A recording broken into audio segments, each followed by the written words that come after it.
On en vient à ce drame qui dure depuis maintenant 2 semaines dans la Kompienga, c'est à l'est du Burkina.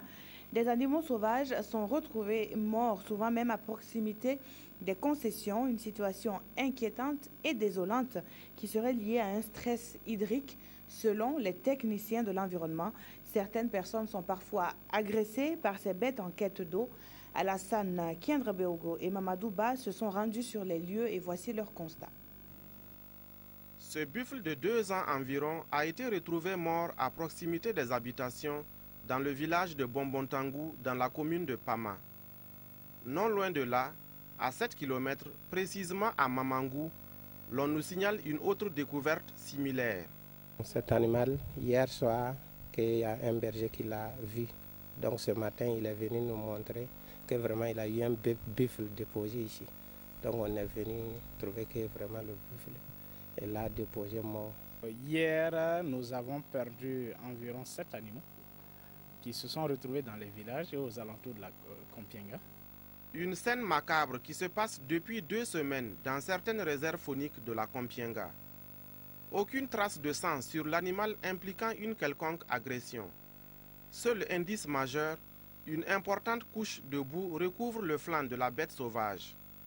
Preuve, selon les techniciens de l'environnement, que le stress hydrique serait la cause de cette catastrophe. La réserve en eau vraiment est très très faible. Donc les animaux qui sont très loin de certaines mares qui résistent toujours sont obligés d'aller vraiment à la recherche de l'eau. Et le buffle ici présent, vous voyez qu'il est enduit de boue. Certainement il a été dans une mare en phase de tarissement. Il s'est d'abord enduit de boue pour se soulager et malgré tout il est obligé d'aller à la recherche de l'eau et ses ressources sont finies ici et la population l'a retrouvé mort. Dans cette quête permanente d'eau, les animaux n'hésitent pas à attaquer les populations riveraines qui se sentent aujourd'hui en insécurité. Moi je suis pêcheur, donc on a quitté maintenant pour aller au barrage. On a trouvé que les animaux arrêtés. Bon, on ne sait pas comment, nous on ne connaît pas. Quand on nous regardait comme ça là maintenant, il est couru, venu maintenant, tout le monde est couru maintenant. Donc quand il est venu maintenant, il m'a tapé mon poitrine comme ça. Moi j'ai tombé. Quand j'ai tombé maintenant, moi aussi j'ai eu peur, moi j'ai attrapé sa pied gauche comme ça.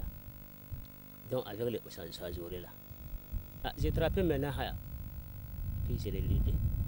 Donc des gens sont venus maintenant me l'aider. Donc on a tassé.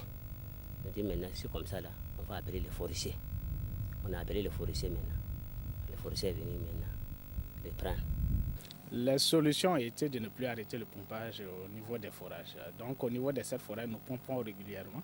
Mais nous venons de mettre en route dès ce matin une citerne de 10 000 litres qui va également appuyer dans l'approvisionnement des mares étanches et même des mares naturelles qui se sont asséchées. Nous remettons de l'eau dans les mares. Parce que la norme est qu'il y ait de l'eau à chaque 5 km. L'animal ne doit pas faire plus de 5 km pour s'abreuver, sinon cela pose un problème. En outre, une cellule de crise a été mise en place pour surveiller les mares afin que les animaux ne s'embourrent pas.